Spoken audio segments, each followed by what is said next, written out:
Good morning. I'm here today to talk to you about type 1 diabetes.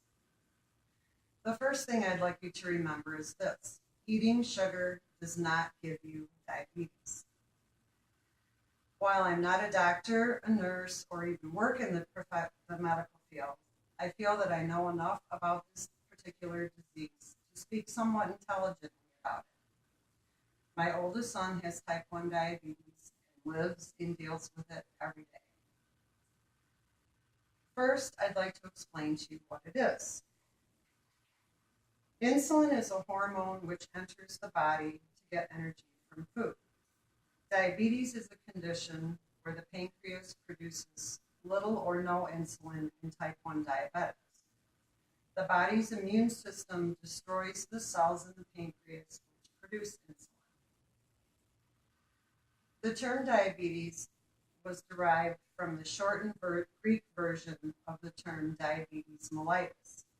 Mellitus means to siphon or to pass through. That term was derived because in diabetics, excess sugar is found in the blood as well as the urine. You may be asking yourself by now, who gets type 1 diabetes? While type 1 diabetes can strike at any time, it is uncommon in people over the age of 30. Currently, there are 1.25 million Americans that have type 1 diabetes, 200,000 of which are age 20 or younger. There is no definitive information on who will get type 1 diabetes. Most health professionals feel that it's a combination of genetics and environmental factors.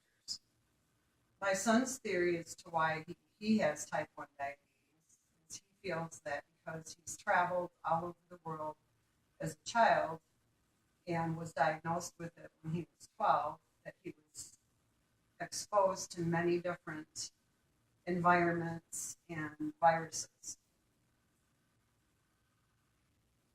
Once a person has diabetes, what does it do to the body? In many people, and especially if not dealt with properly, it can cause kidney failure, heart failure, neuropathy, or blindness.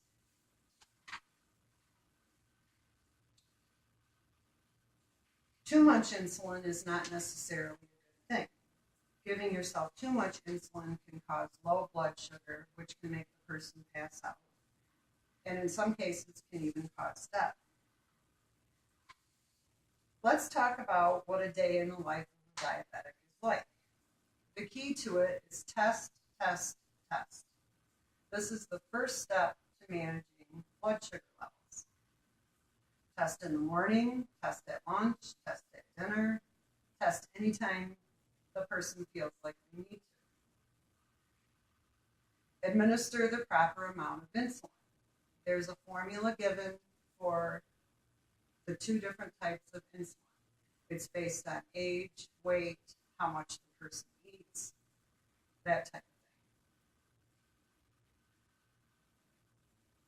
thing. Currently, my son takes two different types of insulin.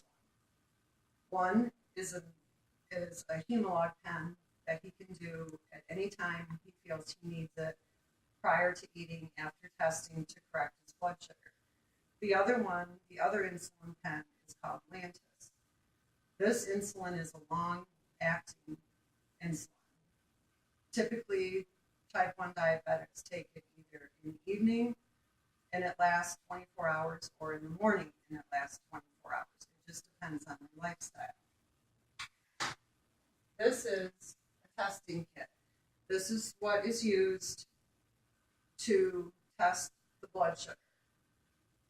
There's what we call a poker in it, where they poke their finger, put the test strip in here, and it reads the blood sugar level.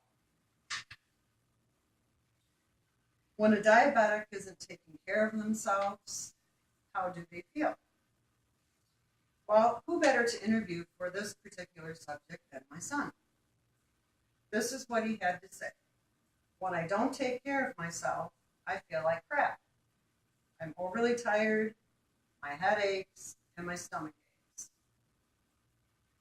Illness has a detrimental effect on a type 1 diabetic as well. Simply having an illness can wreak havoc with the blood sugar levels. They must be extra careful about taking care of themselves when they get a cold, when they get the flu, any type of virus type illness. Medicines are also an issue for type 1 diabetics, in particular cough syrup. Cough syrup contains sugar, which obviously can wreak havoc on a type 1 diabetic. So while they are ill, they have to be extra careful about taking care of themselves. Watching the diet and exercise is also another way to help control blood sugar. Today, I have shared with you what it is like to have type 1 diabetes and what a high maintenance lifestyle it is. Who is prone to type 1 diabetes and what a day in the life of a diabetic feels like.